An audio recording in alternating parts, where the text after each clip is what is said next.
નમસ્કાર મિત્રો, અક્ષર અકાદમીના online platform પર હું પ્રોફેસર ડૉક્ટર બી.સી. રાઠોડ આપનું સ્વાગત કરું છું. આજીવન યાદ રહેશે ગુજરાતી ભાષાની જોડણી અંતર્ગત આજે આપણે જોડણીનો એક નવો મુદ્દો જોઈશું.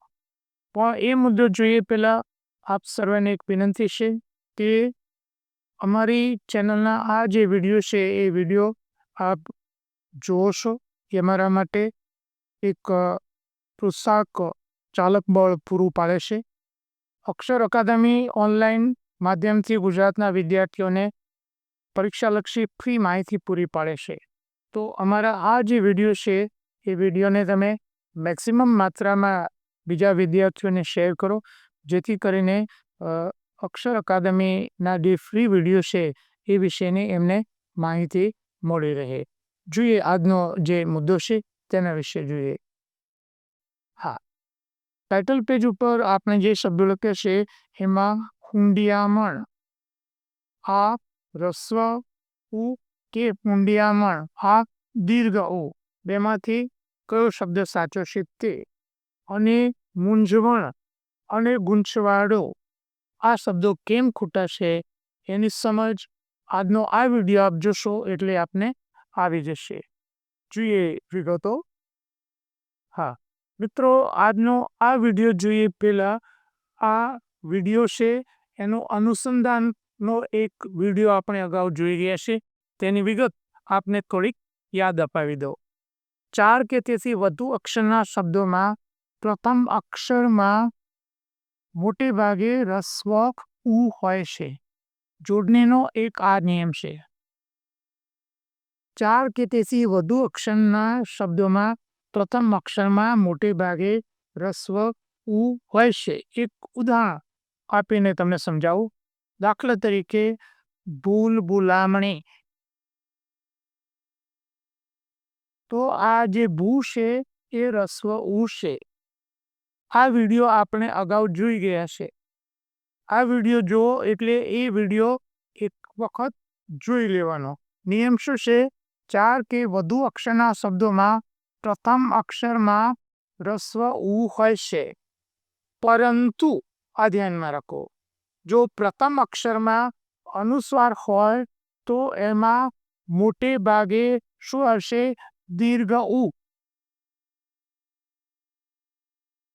આ છે તમે ધ્યાનમાં રાખો. અનુસ્વાર વગર રસ્વ ઉ, અનુસ્વાર હોય તો દીર્ઘ ઉ. આ વિગત છે તમે ધ્યાનમાં રાખો. અને એ બધા શબ્દો અહીંયા આપણે મૂક્યા છે દીર્ઘ ઉ વાળા, રાઈટ? એટલે બધામાં કોમન એક મુદ્દો છે. જોઈએ ઊંઘણશી, ઊંડળ ગુંડળ, કુંકારો, કુંવાડિયો, કુંભાનાડું.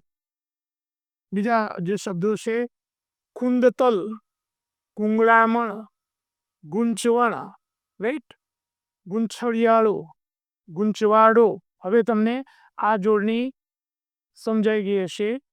ગુંથામણી દીર્ઘ, ગુંદી પાક, ગુંતણિયું, ટૂંપામણ, ફૂંગા પાણી, ડુંભારનું, ધૂંધળકું, ધુઆપુઆ. વારંવાર પરીક્ષામાં આ પૂછાતી જોડણી છે એ તમે ધ્યાનમાં રાખો. એની વૈકલ્પિક જોડણી પણ પરીક્ષા માટે અગત્યની છે, એ તમે ધ્યાનમાં રાખો. ધુવા પૂવા, ચારે ઉપર અનુસ્વાર છે, રાઈટ? આ બંને જોડણી સાચી છે. ધૂંધવાટ, પૂંખણિયું, પૂંછડિયું, રાઈટ? આ જોડણી તમને સમજાશે. પૂંછેવાડ, પૂંટ રખવું, કુંવાડિયો, કુંવાડિયાનો બીજો શબ્દ છે. ફૂંફવાટો, બુંદરિયાળ, બુંધિયાળ, બુંગળભટ્ટીઓ, બુંગળીઓ, બુંજરવાડ, બુંદ મશેડિયું, મુંડામણ, રૂંધામણ, સુંઢલિયો, ઊંડિયામણ. હવે તમને આ જોડણી સમજાઈ ગઈ છે. અને આ શબ્દ અંડરલાઈન કરો, વારંવાર પરીક્ષામાં પૂછાય છે.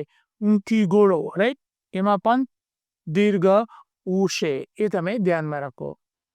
હા મિત્રો, અહીંયા એક બીજી બાબત ધ્યાનમાં રાખવાની એ છે કે સાધિત શબ્દો હોય. સાધિત શબ્દો એટલે કે શબ્દને પ્રત્યે લાગીને બીજો નવો શબ્દ બનાવેલો હોય.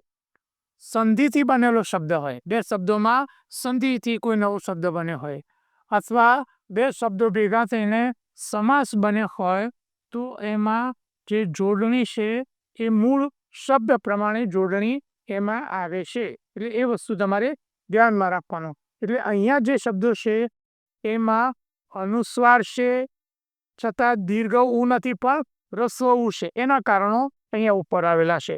દાખલા તરીકે કુંજ બિહારી સમાસ છે, રાઈટ. ગુંદર પાક સમાસ છે. ગુંજામાલા એ પણ સમાસ છે. ગુંજા એટલે ચણોઠી, ચણોઠીની માળા. ચુંગી નાકુ એ પણ સમાસ છે. તુંદ મિજાજી એ સમાસ છે. મુંડમાળા ખોપડીની માળા સમાસ છે. કુમકુમ પત્રિકા એ પણ સમાસથી બનેલો એ શબ્દ છે, રાઈટ. મિત્રો,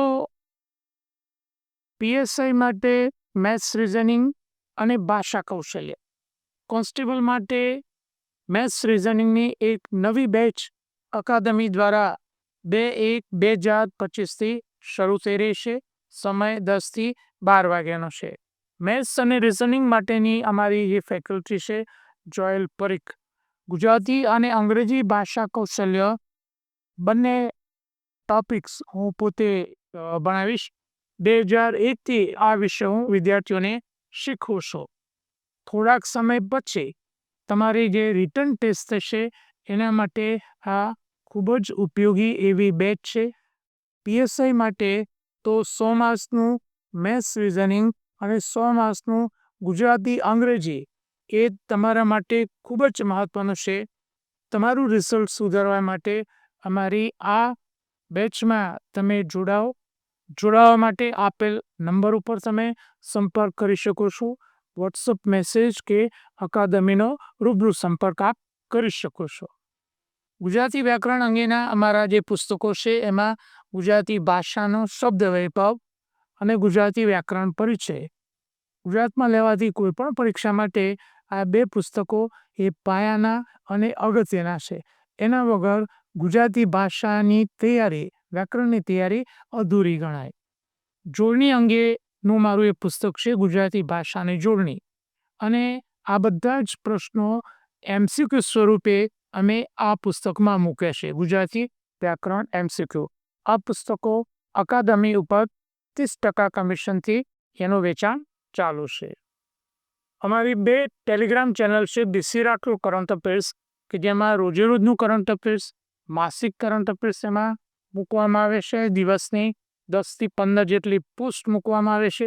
3-4 જેટલા પ્રી વિડીયો, વિશિષ્ટ દિવસ હોય તો દિવસની માહિતી અને ક્વિઝની માહિતી એમાં મૂકવામાં આવે છે. અમારી આ ટેલિગ્રામ ચેનલમાંથી તાજેતરમાં લેવાયેલ 22/12/2024ના રોજ લેવાયેલ એસટીએની પરીક્ષામાં કરંટ અફેર્સને લગતા જે પ્રશ્નો છે, અમારા જે રોજે રોજના કરંટ છે એમાંથી પૂછાયેલા છે. તારીખો સાથે અમે વિગત અહીંયા આપી છે. એ તારીખોમાં અમારા ટેલિગ્રામ ચેનલમાં તમે એ સર્ચ કરીને ચેક કરી શકો છો. બીજી અમારી ટેલિગ્રામ ચેનલ છે ગૌરવંતી ગુજરાતી, જેમાં અમે ગુજરાતી ભાષા, સાહિત્ય અને વ્યાકરણને લગતી પોસ્ટ મૂકીએ છીએ, રાઈટ. હજુ સુધી જો તમે અમારી આ બંને ટેલિગ્રામ ચેનલમાં જોડાયા ન હોય તેમાં જોડાઈ જવા વિનંતી છે.